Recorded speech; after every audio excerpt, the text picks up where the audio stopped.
গল্পতরু চ্যানেলে আপনাদের সাথে আছি আমি রাজ। পড়ছিলাম হুমায়ুন আহমেদের উপন্যাস দেয়াল। আজ পড়ছি এর ৫ম পর্ব। কাদের মোল্লা রোজ ফজরের নামাজ আদায় করে তার চায়ের দোকান খোলে। আজও তাই করেছে। কেরোসিনের চুলা ধরিয়ে চায়ের কেতলি বসিয়েছে। তখনই সামরিক পোশাক পরা একজন দৌড়ে এসে কাদের মোল্লার দোকানের সামনে হুমড়ি খেয়ে পড়ে গেলেন। রক্তে তার পোশাক ভেজা। তিনি পেটের কাছে কি যেন ধরে আছেন। হতভম্ব কাদের মোল্লা ভীত গলায় বলল, আপনি কে? সেনা কর্মকর্তা ক্ষীণ গলায় বললেন, আমার স্ত্রীকে এই জিনিসটা পৌঁছে দিতে পারবে? তোমাকে তার জন্য ২,০০০ টাকা দিব। আমার মানিব্যাগে ২,০০০ টাকা আছে। কাদের মোল্লা বলল, অবশ্যই পারব। জিনিসটা কি? সেনা কর্মকর্তা তার উত্তর দিতে পারলেন না। তার মুখ থেকে শাঁ শাঁ আওয়াজ বের হতে লাগল। এই সেনা কর্মকর্তা আমাদের পরিচিত। তিনি মেজর ফারুকের ঘনিষ্ঠজন, সুবেদার মেজর ইশতিয়াক। তিনি পেটের কাছে যে জিনিসটা ধরে আছেন তা হল বঙ্গবন্ধুর বাড়ি থেকে চুরি করে আনা ৪০ ভরি সোনার নৌকা। নিচে লেখা আদমজি শ্রমিক লীগের উপহার।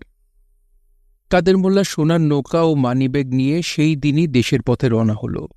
আনন্দ উত্তেজনায় তার শরীর কাঁপছে। বাইরে থেকে দেখে অবশ্যই মনে হচ্ছে তার শ্বাসকষ্ট হচ্ছে, মুখ হা করা। সে মুখ দিয়ে বড় বড় শ্বাস নিচ্ছে। তার হাতে চটের ব্যাগ। এই ব্যাগে সোনার নৌকা ও মানিব্যাগ। চটের ব্যাগ কোথাও রেখে কাদের মোল্লা শান্তি পাচ্ছে না। একবার কোলে রাখছে, একবার বুকের কাছে জড়িয়ে ধরে আছে। বাসে কাদেরের ডান পাশে বসা যাত্রী বলল, আপনার ব্যাগে কি? কাদের মোল্লা চোখ গরম করে বলল, আমার ব্যাগে কি তা দিয়ে আপনার প্রয়োজন কি? রাগেন কি জন্যে? ব্যাগ নিয়ে চাপাচাপি করতেছেন, এই জন্যে জিগাইলাম। কাদের মোল্লা বলল, চুপ, ঘুষি দেয়া নাকশা ফাটাই দিব। ঘুষি দিয়া দেখেন। কাদের মোল্লা প্রচণ্ড ঘুষি দিয়ে সহযাত্রীর নাক ফাটিয়ে ব্যাগ নিয়ে চলন্ত বাস থেকে লাফ দিয়ে নেমে পড়ল। সকাল ৭টা। বাংলাদেশ বেতার ঘন ঘন একটি বিজ্ঞপ্তি প্রচার করছে। উল্লসিত গলা একজন বলছে, আমি ডালিম বলছি। স্বৈরাচারী মুজিব সরকারকে এক সেনা অভ্যুত্থানের মাধ্যমে উৎখাত করা হয়েছে। সারা দেশে মার্শাল ল জারি করা হল। দেশ থমকে দাঁড়িয়েছে।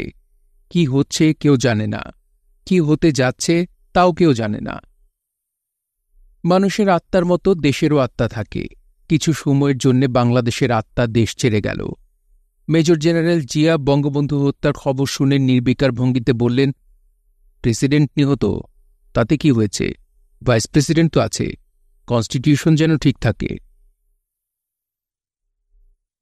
বঙ্গবন্ধুর অতি কাছের মানুষ তার রাজনৈতিক সচিব তোফায়েল আহমেদ বসে আছেন রক্ষী বাহিনীর সদর দপ্তর সাফারে। আতঙ্কে তিনি অস্থির।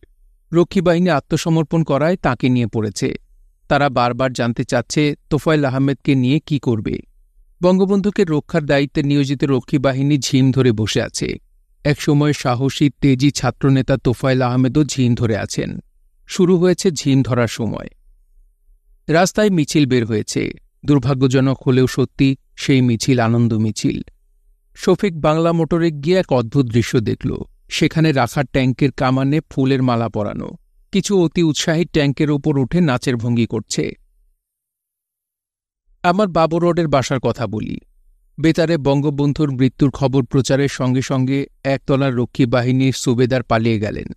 তার ২ মেয়ে, একজন গর্ভবতী। ছুটে এলো মার কাছে, তাদের আশ্রয় দিতে হবে। মা বললেন, তোমাদের আশ্রয় দিতে হবে কেন? তোমরা কি করেছ? তারা কাঁদো কাঁদো গলায় বলল, খালাম্মা, এখন পাবলিক আমাদের মেরে ফেলবে। এই ছোট ঘটনা থেকে রক্ষী বাহিনীর অত্যাচার এবং তাদের প্রতি সাধারণ মানুষের ক্ষোভ ও ঘৃণাও টের পাওয়া যায়। খন্দকার মুশতাক ৫ ওয়াক্ত নামাজ পড়লেও ফজরের নামাজটা সময়মতো পড়তে পারেন না। তিনি অনেক রাত জাগেন বলেই এত ভোরে উঠতে পারেন না। ফজরের ওয়াক্তের নামাজ নিয়ে তিনি চিন্তিতও না। নবী করিম সাল্লাল্লাহু আলাইহি ওয়াসাল্লাম একদিন ফজরের নামাজ সময়মতো পড়তে পারেননি। এই কারণেই সবার জন্যে ফজরের নামাজের ওয়াক্ত নমনীয় করা হয়েছে। কেউ দেরি করে পড়লেও তাতে দোষ ধরা হবে না। ১৫ই আগস্ট তার ঘুম ভাঙল ৮টায়। শেখ মুজিবুর রহমান নিহত হয়েছেন, এই খবর তাকে দেওয়া হল। তিনি বললেন, ইন্না লিল্লাহি ওয়া ইন্না ইলাইহি রাজিউন। খবর নিয়ে এসেছে তার ভাইস্তা মোফাজ্জল। তাকে ভীত এবং চিন্তিত দেখাচ্ছে। মোফাজ্জল বলল, রেডিও ছাড়ব, খবর শুনবেন? মোশতাক বললেন, না। কড়া করে 1 কাপ চা আনো, চা খাবো। মোফাজ্জল বলল, আপনি কি বাড়িতেই থাকবেন না পালিয়ে যাবেন? পালিয়ে যাব কোন দুঃখে? আমি অপরাধ কি করেছি? সদর দরজায় কি তালা লাগায় রাখব? না, সদর দরজা থাকবে খোলা। তুমি নিজে সেখানে টুল পেতে বসে থাকবে। আমার সঙ্গে কেউ দেখা করতে চাইলে তাকে সম্মানের সঙ্গে নিয়ে আসবে। কে আসবে দেখা করতে? মোশতাক এই প্রশ্নের জবাব না দিয়ে বাথরুমে ঢুকলেন। পরিস্থিতি সামলানোর জন্য কিছু সময় নিজেকে বিচ্ছিন্ন করে রাখা দরকার। বাথরুম হল নিজেকে বিচ্ছিন্ন করে রাখার জন্য আদর্শ স্থান। তিনি অজু করে বাথরুম থেকে বের হলেন। ফজরের নামাজ আদায় করলেন। আল্লাহ পাকের কাছে নিজের নিরাপত্তা চেয়ে 2 রাকাত নফল নামাজ শেষ করে নিয়ামুল কুরআন নিয়ে বসলেন। আল্লাহ পাকের 99 নাম পাঠ করে আজকের দিন শুরু করবেন। ইয়া আল্লাহু, হে আল্লাহ। ইয়া রহমানু, হে করুণাময়। ইয়া রাহিমু, হে পরম দয়ালু। ইয়া মালিকু, হে প্রভু। ইয়া কুদ্দুসু, হে পবিত্রতম। ইয়া সালামু, হে শান্তিদানকারী। ইয়া সালামু পড়ার পরপরই বিকট ঘর ঘর শব্দ শোনা যেতে লাগল। মোশতাক তার 3 তলা শোবার ঘরের জানলা দিয়ে তাকালেন। তার কলিজা শুকিয়ে গেল। বিকট দর্শন এক ট্যাঙ্ক তার বাড়ির সামনে। ট্যাঙ্কের কামান তার শোবার ঘরের দিকে তাক করা। ঘটনা কি? ট্যাঙ্ক কেন? এতদিন যা শুনে এসেছেন তার সবই কি ভুয়া? ট্যাঙ্কের গোলার আঘাতে তাকে মরতে হবে? ট্যাঙ্ক কোনো শান্তির পতাকাবাহী যুদ্ধযান না। অকারণে কেউ নিশ্চয়ই তার বাড়ির সামনে ট্যাঙ্ক বসাবে না। সিঁড়িতে বুট জুতার শব্দ হচ্ছে। খন্দকার মোশতাক এক মনে দোয়া ইউনুস পড়তে লাগলেন। এই দোয়া পাঠ করে ইউনুস নবী মাছের পেট থেকে মুক্তি পেয়েছিলেন। তার বিপদ ইউনুস নবীর চেয়ে বেশি। দরজা খুলে মেজর রশিদ ঢুকলেন। তার হাতে স্ট্যান্ডগান, তার পেছনে 2 জন সৈনিক, তাদের হাতেও স্ট্যান্ডগান। সৈনিক 2 জন স্ট্যান্ডগান মোশতাকের দিকে তাক করে আছে। মোশতাক নিশ্চিত মৃত্যু ভেবে আল্লাহ পাকের কাছে তওবা করলেন। মেজর রশিদ বললেন, স্যার চলুন। মোশতাক বললেন, কোথায় যাব? প্রেসিডেন্টের দায়িত্বভার গ্রহণ করবেন। প্রথমে রেডিও স্টেশনে যাবেন, জাতির উদ্দেশ্যে ভাষণ দেবেন। ট্যাঙ্ক এসেছে কেন? প্রেসিডেন্টের মর্যাদা রক্ষার জন্য ট্যাঙ্ক এসেছে। মোশতাক বললেন, শুক্রবারে আমি জুমার নামাজের আগে কোনো কাজকর্ম করি না। দায়িত্ব যদি গ্রহণ করতে হয় জুমার নামাজের পর। মেজর রশিদ কঠিন গলায় বললেন, আপনাকে আমি নিতে এসেছি, আপনি আমার সঙ্গে যাবেন। অর্থহীন কথা বলে নষ্ট করার মতো সময় আমার নেই। মোশতাক বললেন, অবশ্যই অবশ্যই, তবে আমাকে কিছু সময় দিতে হবে।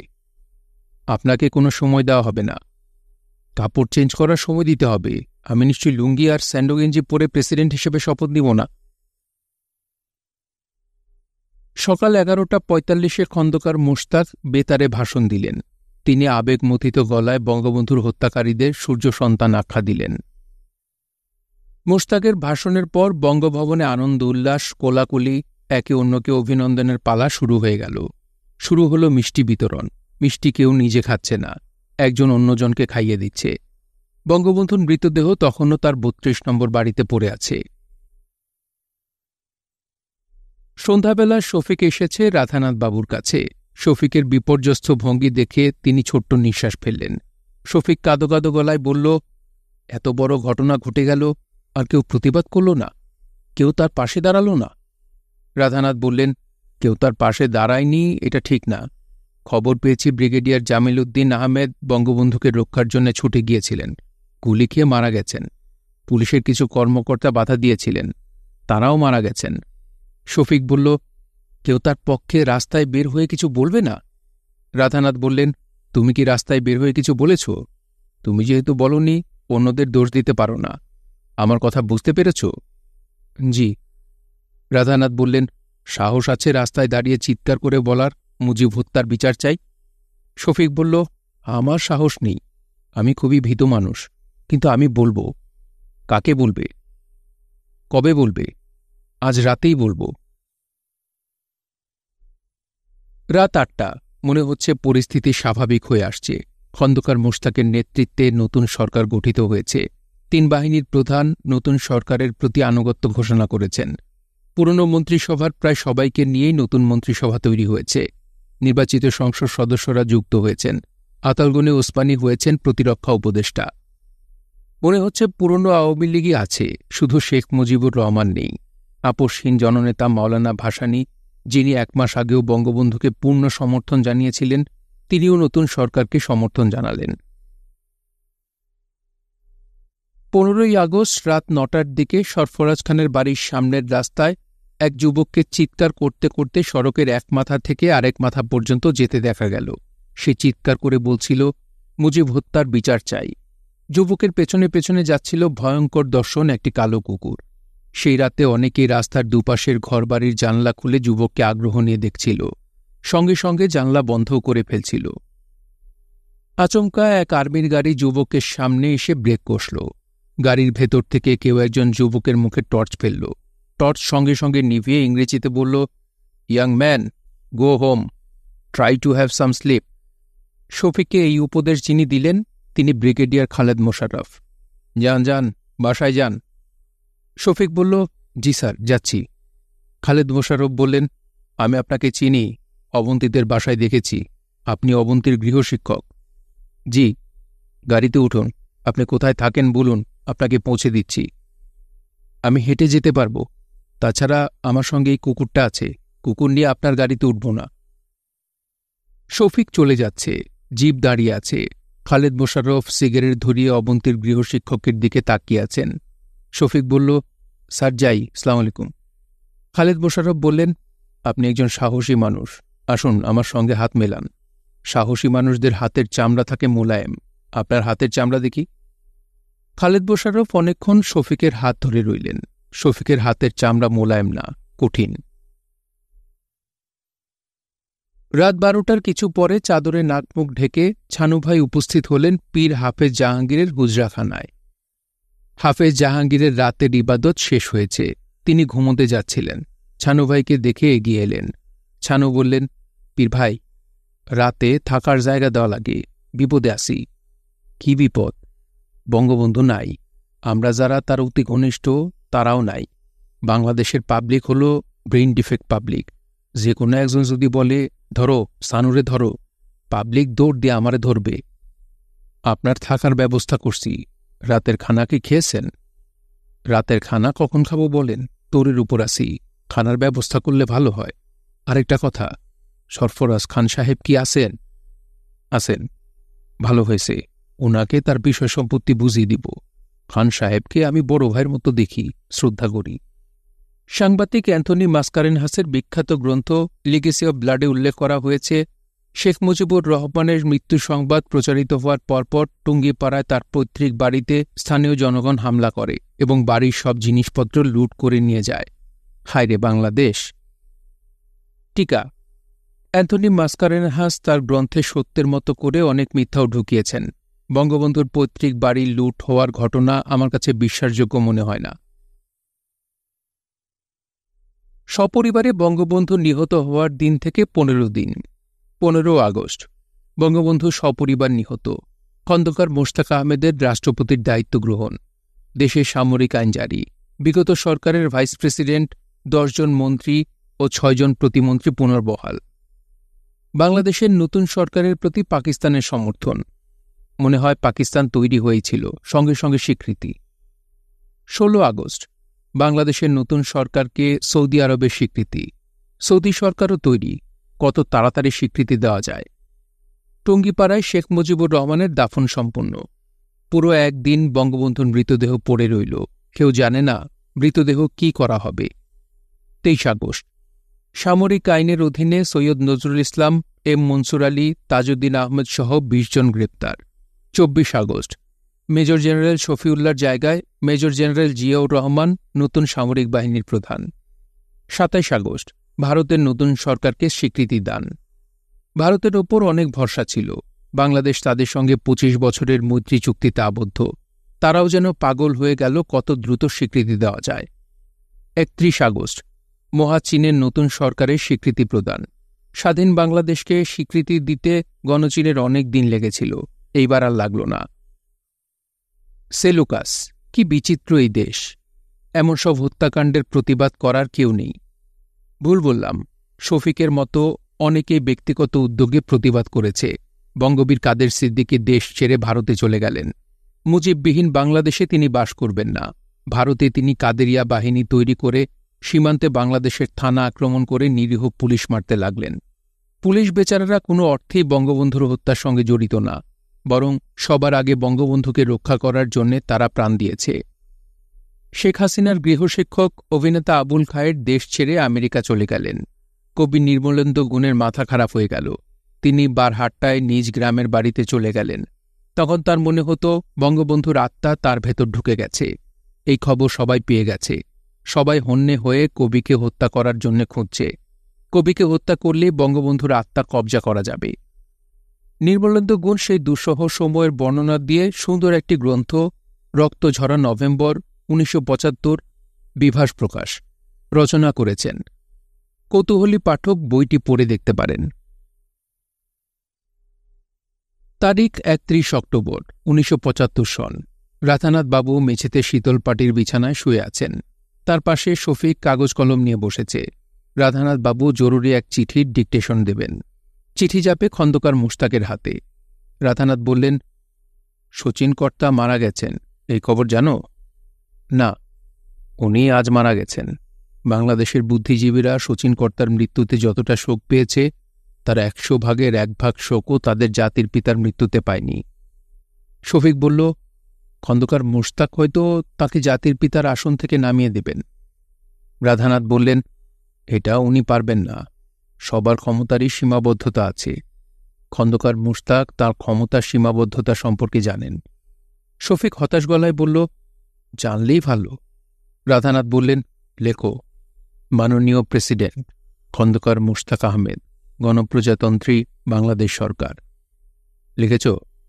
জি। এখন লেখো, নমস্কার এবং অভিনন্দন। আশা করি আপনার মাধ্যমে দেশ দিক নির্দেশনা পাবে। আপনাকে বিশেষভাবে অনুরোধ করছি, আপনি যেন কারাগারে বন্দী আওয়ামী লীগের নেতাদের নিরাপত্তার বিষয়টি খেয়াল রাখেন। বাংলাদেশের এখন যে অবস্থা, যে কোনো দুর্ঘটনা যে কোনো সময় ঘটে যাবে। একটি অপ্ত বাক্য আপনাকে স্মরণ করিয়ে দিতে চাই, সবাইকে তার মুদ্রায় হিসাব দিতে হবে। বিনীত, রাধানাথ। শফিক বলল, খন্দকার মুশতাক সাহেব আপনাকে চেনেন? খুব ভালো মতো চেনেন। এই চিঠি নিয়ে তুমি যাবে, সরাসরি তার হাতে দিবে। আমি বঙ্গভবনে ঢুকব কিভাবে? সেই ব্যবস্থা আমি করব। এখন দোতলায় স্টোররুমে যাও, একটা রেকর্ড প্লেয়ার আছে, সেটা আনো। শচীন কর্তার 76 RPM এর বেশ কিছু রেকর্ড আছে, যে কোনো একটা নিয়ে আসো। তার গান শুনে তার প্রতি শেষ শ্রদ্ধা জানাই। শফিক, আমার মন বলছে একটা সময় আসবে যখন বঙ্গবন্ধুর 7ই মার্চের ভাষণ শুনে এদেশের মানুষ তার প্রতি শ্রদ্ধা জানাবে। আমি সেই দিন দেখে যেতে চাই। রাধানাথ চোখ বন্ধ করে শুয়ে আছেন। রেকর্ড প্লেয়ারে শচীন কর্তার গান বাজছে, রঙ্গিলা রঙ্গিলা রঙ্গিলা রে, আমারে ছাড়িয়া বন্ধু কই গেলা রে, কই গেলা রে বন্ধু কই রইলা রে, আমারে ছাড়িয়া বন্ধু কই গেলা রে। বঙ্গভবনে ঢুকতে এবং খন্দকার মুশতাকের হাতে চিঠি দিতে শফিকের মোটেই বেগ পেতে হল না। মুশতাক মুখবন্ধ খাম হাতে নিলেন। চিঠি বের করে পড়লেন না। ভুরু কুঁচকে শফিকের দিকে তাকিয়ে রইলেন। কড়া গলায় বললেন, তোমার নাম কি? শফিক ভীত গলায় বলল, শফিক। তুমি রাধানাথ বাবুকে চেনো কিভাবে? আমি ওনার কিছু টুকটাক কাজ করে দিই। টুকটাক কাজ মানে কি? ডিকটেশন নেই, ওনার চোখ ভালো না, লেখাপড়া করতে সমস্যা হয়। আমার কাছে যে চিঠি এসেছে তার ডিকটেশন তুমি নিয়েছ? জি। চিঠির বিষয়বস্তু তুমি জানো? জি। রাধানাথ বাবুকে আমার শুভেচ্ছা দেবে এবং বলবে, তিনি যদি বঙ্গভবনে এসে আমার সঙ্গে এক কাপ চা খান তাহলে আমি খুশি হব। জি বলবো। স্যার, আমি কি এখন যেতে পারি? খন্দকার মুশতাক বিরক্ত গলায় বললেন, তোমাকে কেউ আটকে রাখেনি। প্রেসিডেন্ট শফিককে আটকাননি, কিন্তু একজন আটকালেন। তার নাম মেজর রশিদ। ইনি তখন বঙ্গভবনে বিশাল এক রুম দখল করে থাকেন। তার রুমের সামনে স্ট্যান্ডগান হাতে 2 জন সৈনিক দাঁড়িয়ে থাকে। রাষ্ট্রের নীতি নির্ধারণী গুরুত্বপূর্ণ সব আলোচনা এই ঘরেই হয়। শফিককে মেজর রশিদের সামনে উপস্থিত করা হল। মেজর শীতল গলায় বললেন, হু আর ইউ? স্যার, আমার নাম শফিক। ওনার সঙ্গে তোমার কি প্রয়োজন? আমার কোনো প্রয়োজন নেই স্যার, আমি সামান্য ব্যক্তি। আমি ওনার জন্য একটা চিঠি নিয়ে এসেছিলাম। চিঠি কে দিয়েছেন? রাধানাথ বাবু। হুইজ হি? তিনি একজন প্রেসের মালিক। প্রেসের নাম আদর্শ লিপি। চিঠিতে কি লেখা? শফিক ইতস্তত করে বলল, চিঠিতে কি লেখা আমি জানি না স্যার, শফিক এই মিথ্যা বলে ঘাবড়ে গেল। তার মনে হচ্ছে এই লোক তার মিথ্যা ধরে ফেলেছে। তুমি ভয় পাচ্ছ কেন? শফিক বলল, স্যার, আমি ভীতু মানুষ, এই জন্যে ভয় পাচ্ছি। মেজর রশিদ সিগারেট ধরাতে ধরাতে বললেন, ভয় পাওয়ার মতো কোনো কারণ আছে বলে তুমি ভয় পাচ্ছ? মেজর সাহেব নিচু গলায় তার পাশে সিভিল পোশাকে দাঁড়িয়ে থাকা একজনকে কি যেন নির্দেশ দিলেন। তার নির্দেশ মতো শফিককে নিয়ে যাওয়া হল রমনা থানায়। সেখানে পুলিশের এসপি সালাম সাহেবের হাতে তাকে তুলে দেওয়া হল। সালাম সাহেব হতাশ গলায় বললেন, যারা আপনাকে পাঠিয়েছে তাদের হাতে বন্দিশালা নেই। সন্দেহভাজনদের তারা থানায় পাঠিয়ে দেন। এর মধ্যে দুর্ভাগ্যবানরা চলে যান আনিতে। শফিক বলল, আনি কি? আনি হচ্ছে আগাছা নির্মূল। আপনি যদি আগাছা হয়ে থাকেন তাহলে আপনাকে নির্মূল করা হবে। কাজটা আমরা করব না, এই ভরসা আপনাকে দিতে পারি। আপনার সান্ত্বনা বলতে এইটুকু। শফিক বলল, স্যার, আমি কি আমার অবস্থা জানিয়ে কাউকে টেলিফোন করতে পারি? পারেন, তবে থানার টেলিফোন এখন নষ্ট। যান, হাজতে অপেক্ষা করুন। টেলিফোন ঠিক হলে আপনাকে খবর দেওয়া হবে। সারাদিনও টেলিফোন ঠিক হল না। শফিক ঠিক করল, কোনো কারণে যদি সে বেঁচে যায় তাহলে আর ঢাকায় থাকবে না, মার কাছে চলে যাবে। রাত 8টায় হাজতের দরজা খুলে তাকে বের করা হল। মিলিটারি একটা জিপ থানার সামনে দাঁড়িয়ে আছে। এসপি সালাম সাহেবের সঙ্গে একজন অফিসার। এই অফিসারকে শফিক বঙ্গভবনে দেখেনি। অফিসার এসেছেন সিভিল পোশাকে। সালাম সাহেব তাকে ক্যাপ্টেন সাহেব বলে ডাকছেন বলেই শফিক নিশ্চিত হল ইনি একজন ক্যাপ্টেন। এই সময়ে মেজর এবং ক্যাপ্টেনরাই সবচেয়ে গুরুত্বপূর্ণ। শফিকের ইচ্ছা করছে ক্যাপ্টেন সাহেবের পা চেপে ধরতে। জীবন রক্ষার জন্য শুধু পা চেপে ধরা না, পা চাটাও যায়। ক্যাপ্টেন সাহেব কড়া গলায় বললেন, আপনি বোস্টার সাহেবকে চেনেন? শফিক বলল, জি না স্যার। উনি কে? উনি বাংলাদেশে আমেরিকান রাষ্ট্রদূত। আপনি তাকে চেনেন না, তারপরে উনি কেন আপনার মুক্তির জন্য সুপারিশ করলেন? তাও আমি জানি না। আমি অতি তুচ্ছ একজন, আমার জন্য সুপারিশ করার কেউ নেই স্যার। ক্যাপ্টেন বললেন, যান, চলে যান। You are released. আপনি চাইলে আমি আপনাকে পৌঁছে দিতে পারি। শফিক বলল, স্যার, আপনার অনেক মেহেরবানি, আমি নিজে যেতে পারব। বাইরে তুমুল বৃষ্টি হচ্ছে, এই জন্যে বললাম। শফিক বলল, বৃষ্টিতে ভিজে আমার অভ্যাস আছে স্যার। অবন্তীর কাছে লেখা ইসাবেলার নভেম্বর মাসের চিঠি। আমার ছোট্ট পাখি, আমার জেসমিন পুষ্প, এই মেয়ে, তোমার নভেম্বর মাসের চিঠি আমি লিখছি অক্টোবরের 21 তারিখে। তোমার দেশের যে অবস্থা, চিঠি পেতে পেতে নভেম্বর চলে আসবে। তোমার জন্য অতি আনন্দের একটা খবর দিয়ে শুরু করি। তোমার বাবা ফিরে এসেছে। প্রথমে তাকে চিনতে পারছিলাম না, মনে হচ্ছিল স্ট্রিট বেগার। ভিক্ষা চাইতে দরজায় বেল টিপছে। আমি তাকে বললাম, গো টু হেল। সে যথারীতি তার পুরনো অভ্যাস মতো রসিকতা করল। সে বলল, হেলে যাওয়ার জন্যই তো তোমার কাছে এসেছি। তোমার চেয়ে কঠিন হেল আর কোথায় পাব? তোমার বাবার শরীর খুব খারাপ করেছে, নানা নসক বিসুখ বাঁধিয়েছে। মাথার চুল বেশিরভাগ পড়ে গেছে, চোখ রক্তবর্ণ, কোটরে ঢুকে গেছে। কিডনি মনে হয় ঠিকমতো কাজ করছে না, পায়ে পানি এসেছে। লিভারও মদ খেয়ে পচিয়ে ফেলেছে। তার সারা শরীর হলুদ, গা থেকে টকটক গন্ধ বের হচ্ছে। আমি তাকে বললাম, আমার কাছে কেন এসেছ? আমার সঙ্গে তোমার কোনো সম্পর্ক নেই, তুমি তোমার মেয়ের কাছে ফিরে যাও। সে বলল, এই অবস্থায় মেয়ের কাছে ফেরা যাবে না, শরীর সারিয়ে তারপর যাব। তুমি আমার শরীর সারাবার ব্যবস্থা করো। আমি বললাম, আমি কেন তোমার শরীর সারাবার ব্যবস্থা করব? তুমি কে? সে বলল, আমি তোমার কেউ না তা ঠিক আছে, কিন্তু আমি তোমার অতি আদরের কন্যার বাবা। এই পরিচয় কি যথেষ্ট না? আমি বললাম, না, আমার বাড়িতে তুমি থাকতে পারবে না। তুমি তোমার থাকার জায়গা খুঁজে বের করো। আমি তোমার জন্য অনেক যন্ত্রণার ভেতর দিয়ে গিয়েছি, আর যাব না। সে বলল, ওকে, চলে যাচ্ছি। বলি পুটলি পাটলি নিয়ে আমার বাড়ির ঠিক সামনে পাম গাছের নিচে বসল। আমি দেখেও না দেখার ভান করলাম। দুপুরে দেখি সে পুটলি থেকে ভোদকার বোতল বের করে পানি ছাড়া শুধু শুধু ভদকা খাচ্ছে। আমার দিকে বোতল উঁচিয়ে বলল, চিয়ার্স, আনন্দময় পুরনো দিনের স্মরণে। Isabella, the great dancing queen. এখন তুমি বলো, এই মানুষের উপর কতক্ষণ রাগ করে থাকা যায়? আমি তার জন্যে গেস্টরুম খুলে দিয়েছি, তার চিকিৎসার ব্যবস্থা করেছি। চিকিৎসায় চট করে কোনো সুফল পাওয়া যাবে এরকম মিথ্যা আশায় বসে থাকবে না। তবে আমি তোমার বাবার চিকিৎসার কোনো ত্রুটি করব না। যীশুখ্রিস্টের শপথ। আমি তোমাকে ব্রিটিশ এয়ারওয়েজের বিজনেস ক্লাসের একটি টিকিট পাঠাবো। খোঁজখবর করছি ব্রিটিশ এয়ারওয়েজ ঢাকায় যায় কিনা। তুমি দ্রুত চলে এসো। আমি আড়াল থেকে পিতাকন্যার মিলন দৃশ্য দেখতে চাচ্ছি। ইতি তোমার মা ইসাবেলা। পুনশ্চ 1। তোমার বাবা তোমাকে চিঠি লেখার জন্য কাগজ কলম নিয়েছে। চিঠি লিখে শেষ করেছে কিনা জানি না। শেষ করা মাত্র চিঠি তোমাকে পাঠাবো। পুনশ্চ 2। তোমার বাবা এতদিন কোথায় ছিল শুনলে বড় ধরনের চমক খাবে। সে ছিল জেলে। তার 2 বছরের সশ্রম কারাদণ্ড হয়েছিল। কি অপরাধে তা এখনও জানি না। এ বিষয়ে সে মুখ খুলছে না।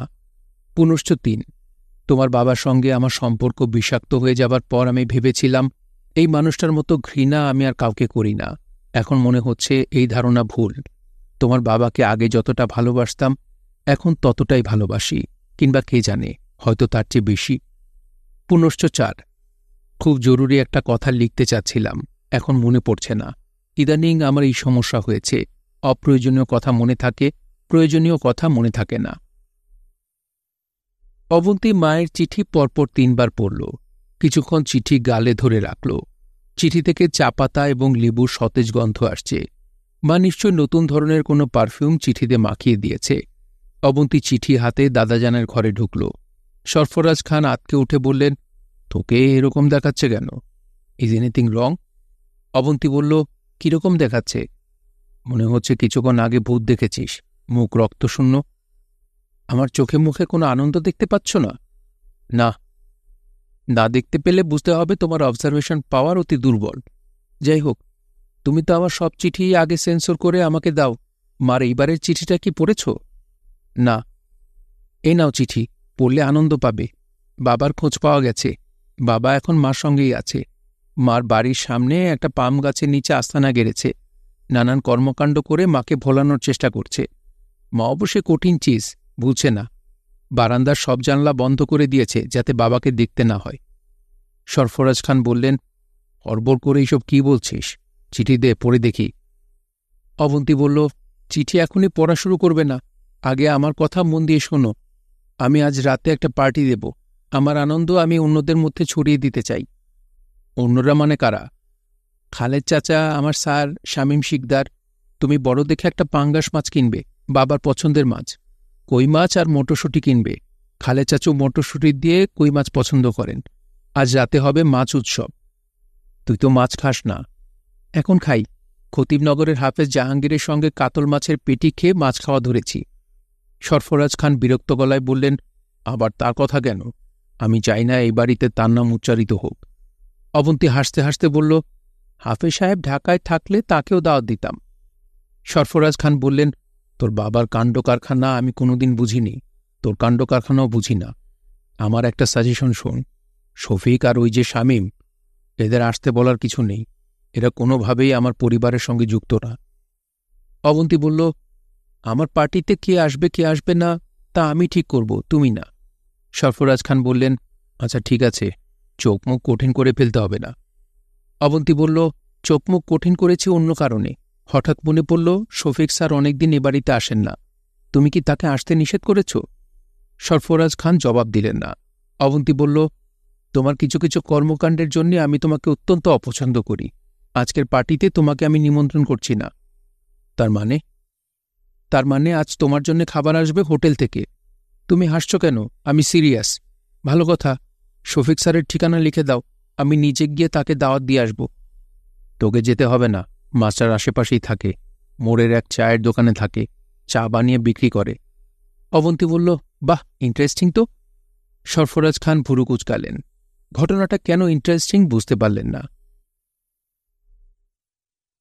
রমনা থানা থেকে ছাড়া পাওয়ার পর শফিক তার নিজের ভাড়া বাসায় ফিরে যায়নি। রাধানাথ বাবুর সঙ্গেও দেখা করেনি। শফিক নিশ্চিত এই মানুষ অতি বিপজ্জনক। আমেরিকার রাষ্ট্রদূতের শফিকের মতো অভাজনকে সুপারিশ করার পেছনে এই মানুষটার হাত আছে। এরা অনেক বড় মানুষ। বড় মানুষদের কাছ থেকে দূরে থাকতে হয়। বড়র পীড়িত বালির বাঁধ, ক্ষণে হাতে দড়ি, ক্ষণেকে চাঁদ। সে কাদেরের চায়ের দোকানে এসে উঠেছে। এখন সে এখানেই রাতে ঘুমায়, গোসল সারে ধানমন্ডির লেকে। বাথরুমের জন্যে এক দারোয়ানের সঙ্গে বন্দোবস্ত করা আছে। তাকে কাদের মোল্লা মাসে 20 টাকা করে দেয়। চায়ের দোকানের মূল মালিক কাদের মোল্লা দোকানের দায়িত্ব শফিকের কাছে দিয়ে দেশের বাড়িতে বেড়াতে গেছে। শফিক সুখেই আছে। সারাদিন চা বানায়, রাতে দোকান বন্ধ করে দোকানের ভেতর ঘুমায়। কালাপাহাড় তাকে পাহারা দেয়। কিছুক্ষণ পরপর দোকানের চারপাশে ঘুরপাক খায়। আশেপাশে কেউ না থাকলে শফিক কালাপাহাড়ের সঙ্গে কথাবার্তা বলে। কালাপাহাড় ঘেউ ঘেউ করে আলোচনায় অংশগ্রহণ করে। তাদের আলোচনার নমুনা, কিরে কালাপাহাড়, আছিস কেমন? ঘেউ, আমি যে আন্ডারগ্রাউন্ডে আছি বুঝতে পারছিস? কেউ আমার খোঁজ জানে না। রাতারাতবাবু না, অবন্তীও না। অবন্তীকে চিনিস? খেউ খেউ, নে একটা বিস্কুট খা, একটু পর ভাত বসাবো, তখন ভাত খাবি। আজ কি রান্না হবে জানতে চাস? ঘেউ, আজকে বিরাট আয়োজন। গরম ভাত, বেগুন ভাজা আর মাসকলাইয়ের ডাল। রাতে করব ডিমের সালুন। শফিক কেরোসিনের চুলায় ভাত বসিয়েছে। দুপুরের দিকে চা পিপাসুদের ভিড় তেমন থাকে না। শফিক তখন রান্না চড়ায়। রান্নার ফাঁকে ফাঁকে বই পড়ে। আজ পড়ছে বনফুলের একটা উপন্যাস, নাম জঙ্গম। উপন্যাসটা সে রাধানাথবাবুর লাইব্রেরি থেকে নিয়ে এসেছে। শফিকের ধারণা এত সুন্দর উপন্যাস সে অনেকদিন পড়েনি। মাত্র 10 পৃষ্ঠা বাকি আছে। বইটা শেষ করে সে রাধানাথবাবুকে ফেরত দেবে না, নিজের কাছে রেখে দেবে। বই নিজের কাছে রাখলে দোষ হয় না। এই বইটা অবন্তীকে পড়তে দিতে হবে। চিনি কম দিয়ে আমাকে এক কাপ চা দিন তো। শফিক হতভম্ব হয়ে তাকাল। কি আশ্চর্য, অবন্তী হাসি মুখে তার সামনে দাঁড়িয়ে আছে। 2 সেকেন্ড আগেই সে অবন্তীর কথা ভাবছিল। কাকতালীয় ঘটনা নাকি অন্য কিছু?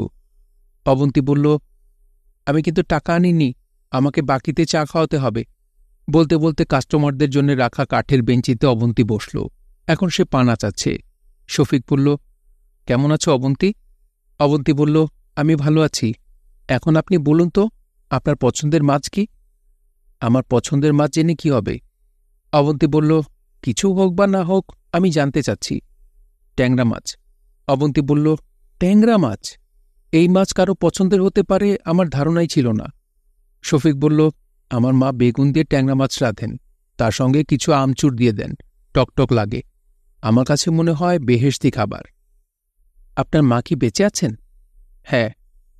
আমি তার কাছ থেকে আমচুর দিয়ে ট্যাংরা মাছের রেসিপি নিয়ে নেব। আপাতত আমচুর ছাড়াই আপনাকে ট্যাংরা মাছ খেতে হবে। আজ রাতে আপনার ট্যাংরা মাছ খাওয়ার নিমন্ত্রণ। কই, আমাকে চা দিচ্ছেন না কেন?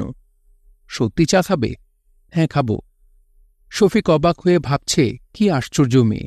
সে একবারও জানতে চাইছে না শফিক এখানে চা বানাচ্ছে কেন। যেন শফিকের জন্য চা বানানোর কর্মকাণ্ডই স্বাভাবিক। অবন্তী চায়ের কাপে চুমুক দিয়ে বলল, বাহ, সুন্দর চা বানিয়েছেন। আপনি যদি পুরোপুরি চায়ের কারিগর হয়ে যান, তাহলে আমি রোজ এসে 1 কাপ করে চা খেয়ে যাব, ঠিক আছে? হ্যাঁ, ঠিক আছে। দেখুন, ভয়ঙ্কর একটা কুকুর আমার দিকে তাকিয়ে আছে। মনে হচ্ছে এক্ষুনি আমার উপর ঝাঁপ দিয়ে পড়বে। শফিক বলল, ঝাঁপ দিবে না। অবন্তী বলল, আপনি কি করে বুঝলেন যে ঝাঁপ দিবে না? কুকুরের মনের কথা কি আপনি জানেন? সব কুকুরের মনের কথা জানি না, এটার মনের কথা জানি। এটা আমার কুকুর, এর নাম কালাপাহাড়। অবন্তী হতভম্ব গলায় বলল, এর নাম কালাপাহাড়? হ্যাঁ, আমি যেখানে যাই সে আমার পেছনে পেছনে যায়। কি আশ্চর্য! শফিক বলল, আশ্চর্য কেন? অবন্তী বলল, এরকম একটা ভয়ঙ্কর কুকুর আপনার সঙ্গী, এই জন্যই বললাম কি আশ্চর্য। অবন্তী অনেক রান্নাবান্না করেছিল। সে তার দাদাজানের জন্য সত্যি সত্যি হোটেল থেকে খাবার আনিয়েছিল, ডাল গোস্ত। আশ্চর্যের ব্যাপার হল, তার পার্টিতে কেউ এলো না। খালেদ মোশাররফ এলেন না। তিনি কেন আসছেন না তা জানালেনও না। এই ধরনের কাজ তিনি আগে কখনো করেননি। শামীম শিকদার দেশে নেই। সে নাকি কোন আর্মি অফিসারকে বিয়ে করে দেশ ছেড়ে চলে গেছে। শফিককে সন্ধ্যাবেলা পুলিশ এসে ধরে নিয়ে গেছে। রাধানাথ বাবুকে কে বা কারা ধারালো ছুরি দিয়ে গলা কেটে হত্যা করেছে। তার আদর্শলিপি প্রেসের অনেক কর্মচারীর মতো শফিকও একজন সাসপেক্ট। রমনা থানার ওসির সঙ্গে শফিকের প্রাথমিক কথোপকথন। আপনার সঙ্গে আবার দেখা হলো। জি স্যার। রাধানাথবাবু খুন হয়েছেন, এটা জানেন তো? কিছুক্ষণ আগে জেনেছি। এখন বলুন, রাধানাথবাবুর গলায় ছুরিটা কি আপনি বসিয়েছেন নাকি আপনার কোনো সঙ্গী? জবে করে কাউকে হত্যা একা করা যায় না, কয়েকজন লাগে। একজন ছুরি চালায়, বাকিরা ধরে থাকে, বুঝেছেন? জি স্যার।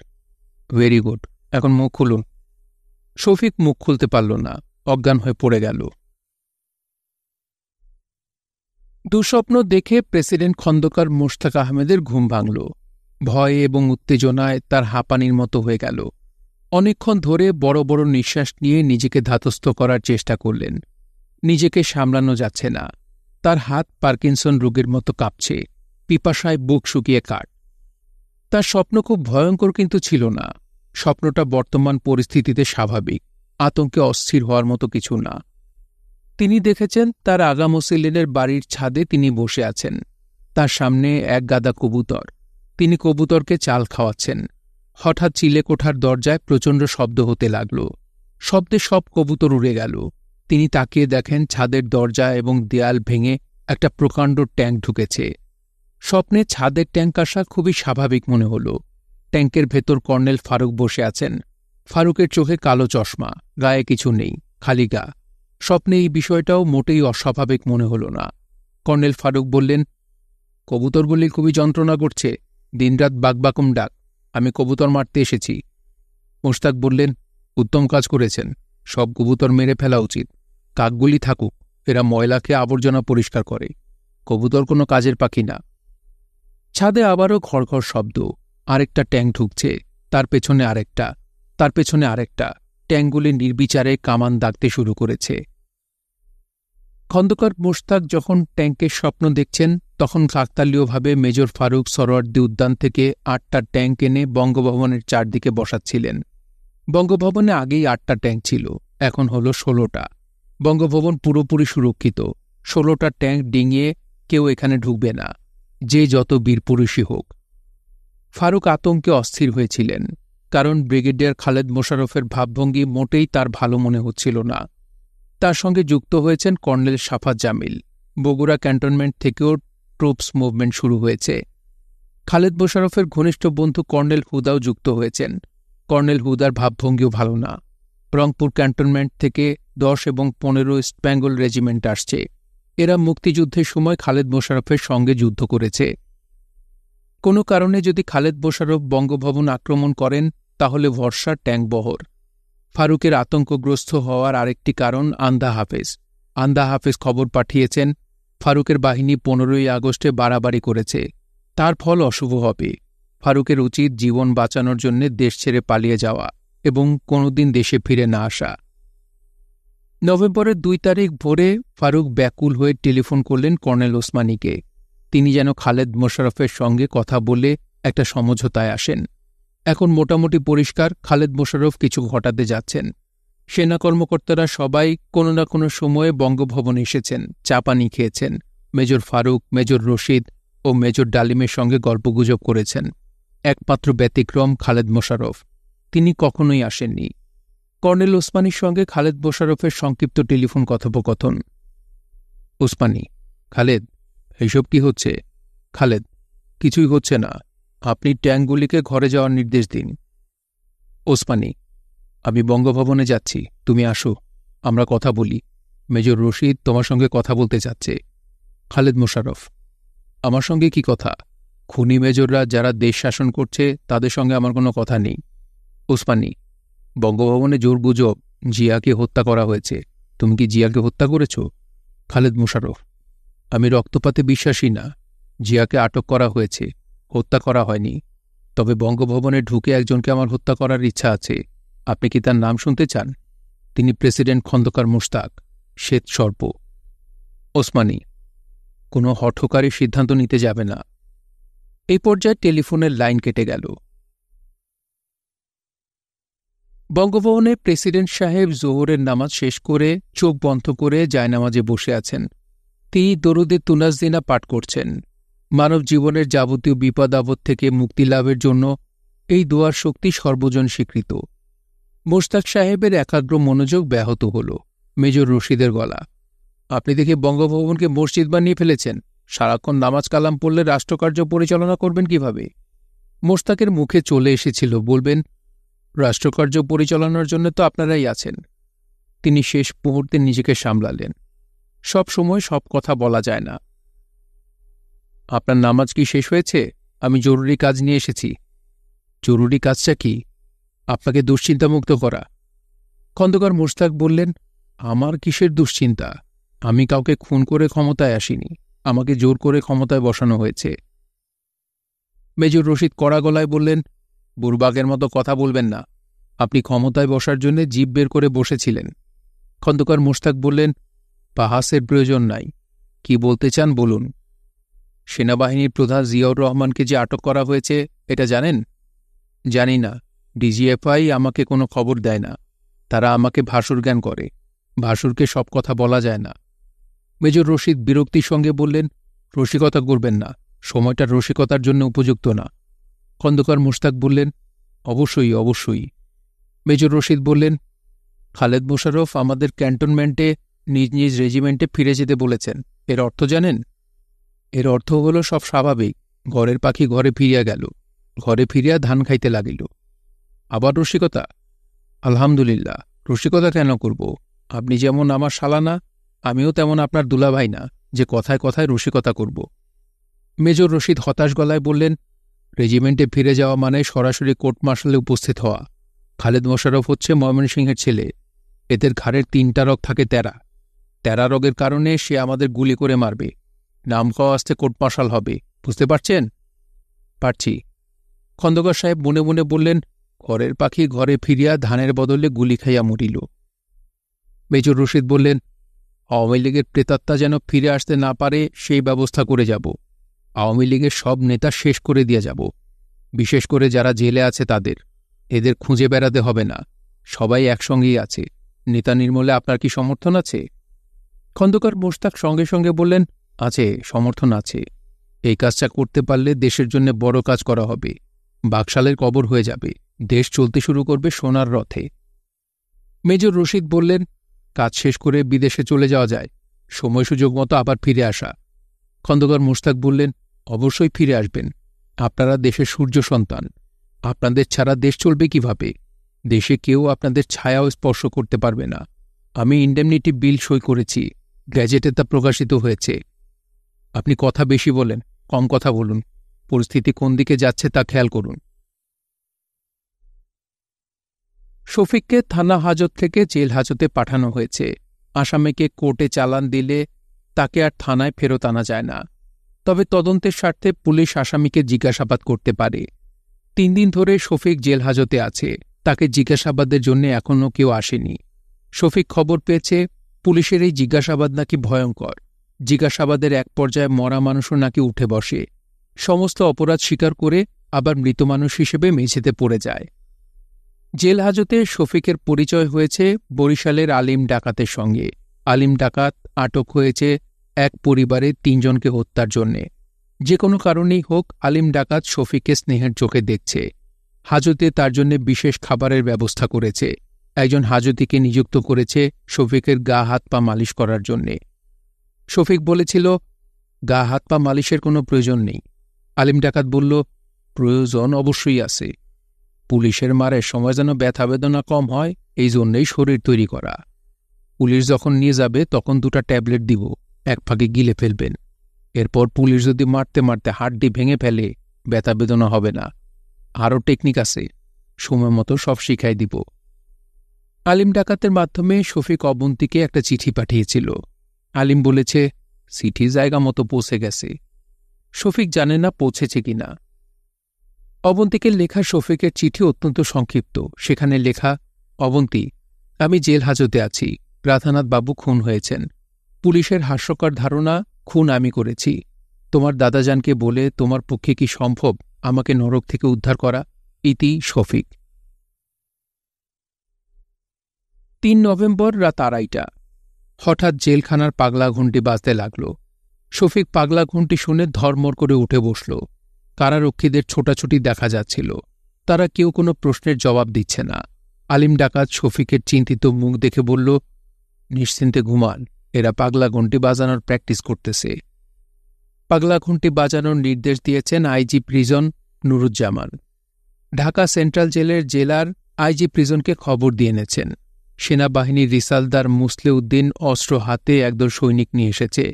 তারা জেলখানায় ঢুকে কিছু দুষ্ট বন্দীকে শায়েস্তা করতে চায়। কি অদ্ভুত কথা!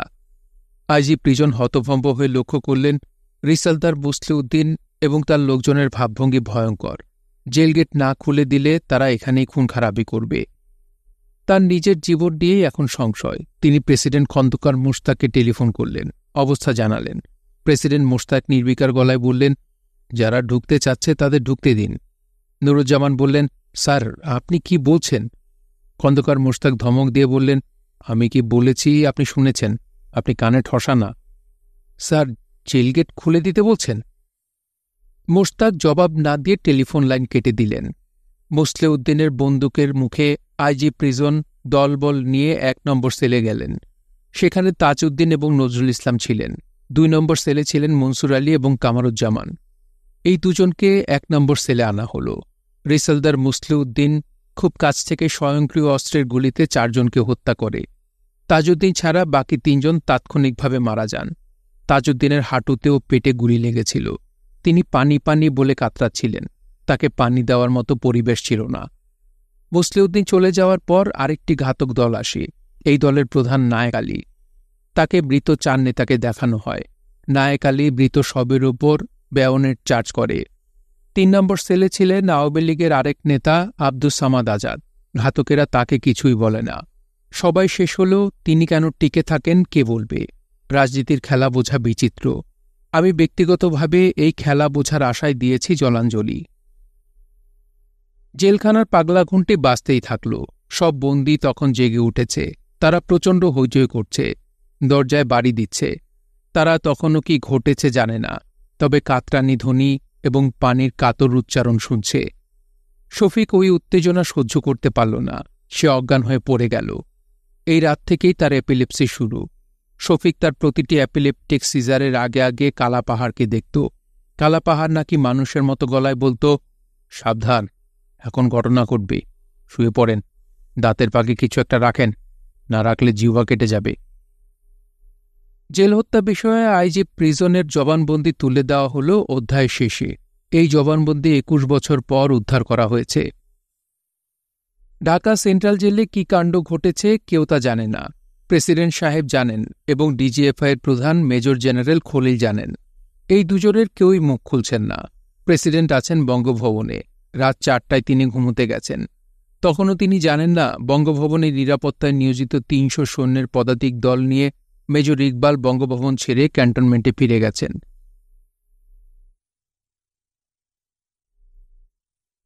শুনছিলেন হুমায়ুন আহমেদের উপন্যাস দেয়াল। পড়ছিলাম এর ৫ম পর্ব। উপন্যাসটি আপনাদের কাছে কেমন লাগছে তা অবশ্যই কমেন্ট করে আমাদেরকে জানাতে পারেন। ভালো লাগলে একটি লাইক করবেন, চ্যানেলে শেয়ার করে অন্যকে শোনার সুযোগ করে দিতে পারেন।